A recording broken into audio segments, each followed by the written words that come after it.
सर्वप्रथम सगळ्यांना माझा नमस्कार. विद्येची दैवत माता सावित्री, स्वच्छतेचा मूलमंत्र देणारे श्री संत शिरोमणी गाडगे महाराज, तसेच आपल्या भारत देशाला स्वातंत्र्य मिळवून देण्यासाठी ज्या अज्ञात समाजसेवकांनी स्वतःच्या जीवाचे बलिदान दिले, स्वतःच्या जीवाची आहुती दिली, अशा समाजसेवकांना आणि आपल्या गावाप्रती एकनिष्ठ असणाऱ्या अशा प्रत्येक व्यक्तीला माझा सलाम. दळणवळण वाढले, शहरीकरण वाढले, कोकणचा आंबा आज परदेशात जातो. कोकणचा आंबा आज परदेशात जातो, पण आजही आपल्या गावामध्ये जायला रस्ते झालेले नाही. आजही प्रवास करतो म्हटलं तर व्यवस्थित रस्ते झालेले नाही. मंडळींनो, विमानाने जर आपण परदेशात जायचं म्हटलं तर आपण 4 ते 5 तासामध्ये परदेशात पोहोचतो, परंतु त्याच विमानतळावर जर इथून जायचं म्हटलं तर आपल्याला 5 ते 6 तासापेक्षा जास्त वेळ लागतो. काहून अजूनही रस्ते झालेले नाही. ऍक्सिडेंटचे प्रमाण वाढलेले आहे. नागेकर सर, गांधीजी म्हणत होते खेड्याकडे चला, खेड्याकडे चला, पण त्यांना काय माहित हो, खेड्याकडे जायला अजून रस्तेच झालेले नाही. खूप मोठी शोकांतिका आहे मंडळींनो, खूप मोठी शोकांतिका. याच्यावर विचार करणं, विचार विनिमय करणं खूप महत्वाचं आहे. मंडळींनो, स्वातंत्र्यपूर्व भारतामध्ये जे देशाचे भारतमंत्री होते त्यांनी आपल्या भारतीय लोकांना चॅलेंज केलं होतं, आश्वासन केलं होतं की तुम्ही भारतीय लोक एकत्र येऊन कधीच काम करू शकणार नाही. तुम्ही भारतीय लोक एकत्र येऊन कधीच काम करू शकणार नाही. हे चॅलेंज आहे माझं तुम्हाला, हे आश्वासन आहे माझं तुम्हाला. त्या भारतमंत्र्यांनी आपल्या भारतीय लोकांना चॅलेंज केलं होतं.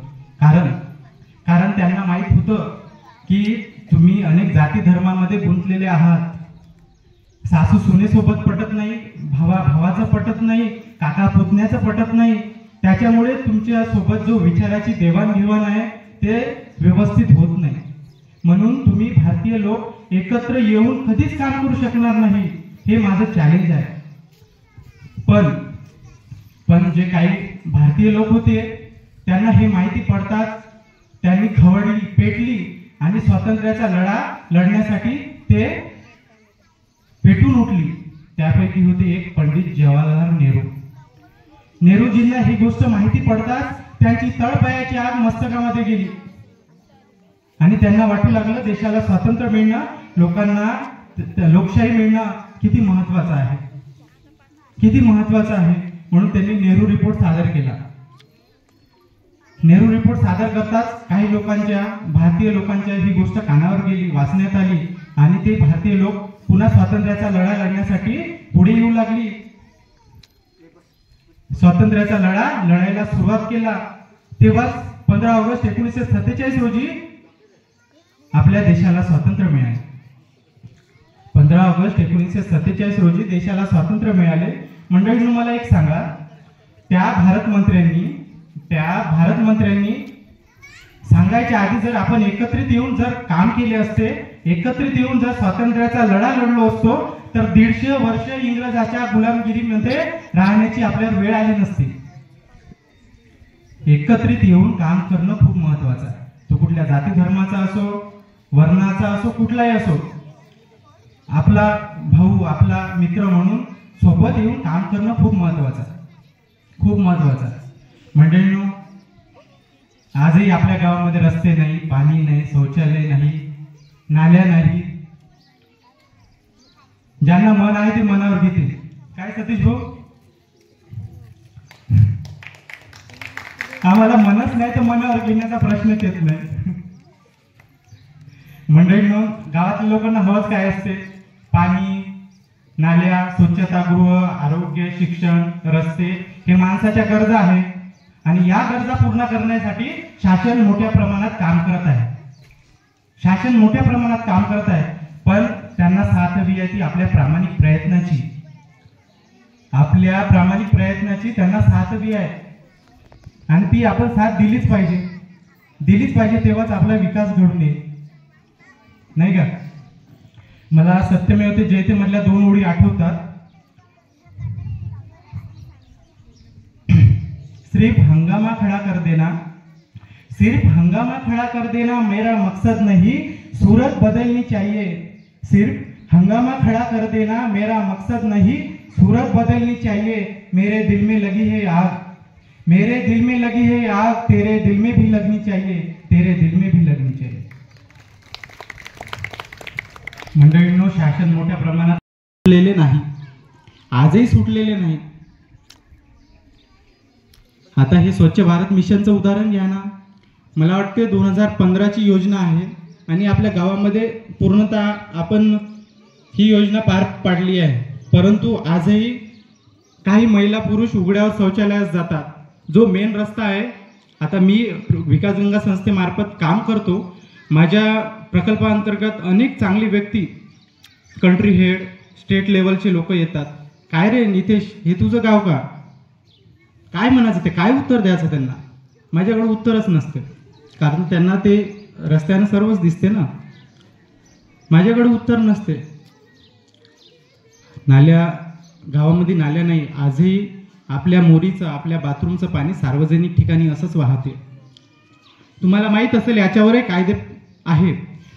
मला आठवते मुंबई पोलीस अधिनियम 1951 नुसार कलम 115 ते 117 अन्वय जर तुम्ही उघड्यावर शौचालयास गेले किंवा आपल्या बाथरूमचं, आपल्या मोरीचं पाणी असं सार्वजनिक ठिकाणी वाहलं, तर त्या पाण्याचा किंवा त्या शौचालयाचा आपल्या लोकांना, परिसरातील लोकांना किंवा शाळेला, ग्रामपंचायतला, अंगणवाडीला त्या गोष्टीचा जर त्रास झाला तर आपल्याला 1200 रुपये दंड आणि आपल्यावर कठोर कारवाई होऊ शकते।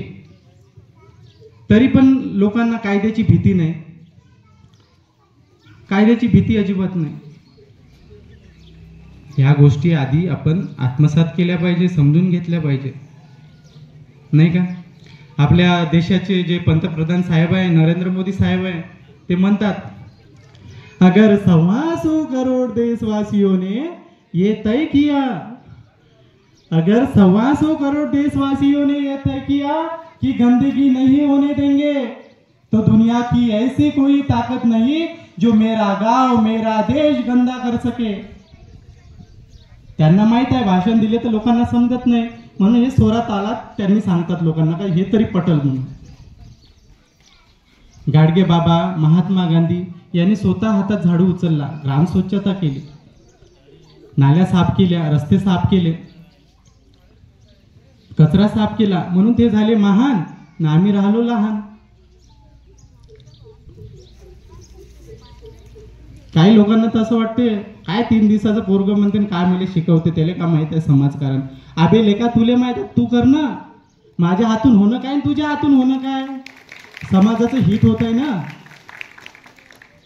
होत आहे ना?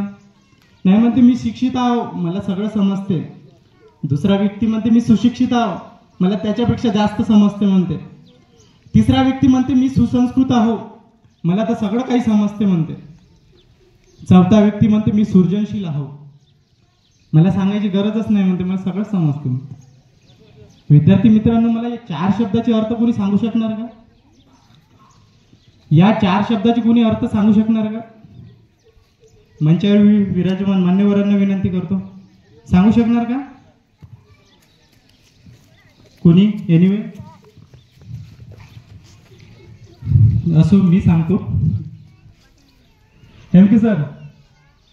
जेव्हा आपल्या जिल्हा परिषद शाळेअंतर्गत कुठलाही प्रोग्राम घेऊ ना, 1 मेचा असो, 26 जानेवारीचा असो, 15 ऑगस्टचा असो, 3 जानेवारीचा असो, 14 एप्रिलचा कुठलाही प्रोग्राम असो, जेव्हा मंचावर बसतील मान्यवर राहते ना, त्यांच्याकडून सर 2 ते 3 मिनिट त्यांचं मनोगत बोलण्याची मागणी करा, जेणेकरून त्यांचं मनोगत विद्यार्थ्यांच्या कानावर प्रेरणा म्हणून जाईल आणि त्यांच्या ज्ञानामध्ये वाढ होईल। एक विनंती आहे सर मनापासून, कारण तर अनेक चांगली व्यक्ती इथं स्थानापन्न आहे, अनेक चांगला वाईट अनुभव त्यांना आहे, जर त्या अनुभव विद्यार्थ्यांपर्यंत त्यांनी शेअर केला तर नक्कीच विद्यार्थ्यांच्या ज्ञानामध्ये वाढ होईल। वाटलं तुमची काही हरकत नसेल तर पुढल्या कार्यक्रमाचं सूत्रसंचालन मी करतो, तुमची काही हरकत नसेल तर। विद्यार्थी मित्रांनो, या 4 शब्दाचा अर्थ सांगतो मी। शिक्षित म्हणजे ज्याला लिहिता वाचता येते तो, शिक्षित म्हणजे ज्याला लिहिता वाचता येते तो। सुशिक्षित म्हणजे ज्याला लिहिता वाचता येते आणि तो त्याच्यावर विचार करतो तो. सुसंस्कृत म्हणजे ज्याला लिहिता वाचता येते आणि त्याच्यावर तो विचार मंथन करून आपली संस्कृती घडवत असतो तो. सृजनशील म्हणजे ज्याला लिहिता वाचता येते तो त्याच्यावर विचार मंथन करून आपली संस्कृती घडवतो आणि आपला इतिहास न विसरता स्वतःचा इतिहास घडवत असतो तो म्हणजे सृजनशील. या 4 गोष्टी जर आपण आत्मसात केल्या ना विद्यार्थी मित्रांनो, तुमचा विकास होईल. तुमचा विकास झाला म्हणजे तुमच्या कुटुंबाचा विकास होईल, तुमच्या समाजाचा विकास होईल, तुमच्या गावाचा विकास होईल. म्हणून एकत्रित येऊन काम करणं खूप महत्वाचं आहे, खूप महत्वाचं आहे. तुम्हाला या भविष्याचा जर खरंच काळजी असेल या मुलांकडून आमचं भविष्य आहे तर तुम्ही नक्कीच या गोष्टी विचारात घेऊन काम करा. माझा तो, माझा हे, माझा कुणी नाही, माझे सगळेच आहे हा विषय काढून टाका. आपलं म्हणून काम करण्याचा प्रयत्न करा. मागं तर राजाच्या कुट्या करते, तुम्ही स्वतः प्रयत्न करा ना. तुमचं गाव आहे, तुमची शाळा आहे, तुमचं सगळं काही आहे. मला लाज वाटते, मी लहान आहे तुमच्यापेक्षा वयानं, तरी पण तुम्हाला सांगताना खरंच मला लाज वाटते. कारण तर माझ्यापेक्षा जास्त वय तुम्ही या गावामध्ये काढलेलं आहे. या गोष्टी जर तुम्ही नाही केल्या तर बस इंग्रजापेक्षा भारी कंडिशन आणणार आहे. 150 वर्ष इंग्रजांनी राज्य केलं. विचार करा, खूप महत्वाचं आहे. मला वाटते मला इथं थांबायला हवं. आणि संविधानिक कलम 19 नुसार मला संविधानाने बोलण्याचे स्वातंत्र्य दिलं, स्वतःचं मनोगत मांडण्याचं स्वातंत्र्य दिलं. मी संविधानाचं, डॉक्टर बाबासाहेब आंबेडकरचं इथं आभार मानतो आणि माझ्या शब्दांना इथेच पूर्णविराम देतो. जय ज्योती, जय सावित्री. धन्यवाद.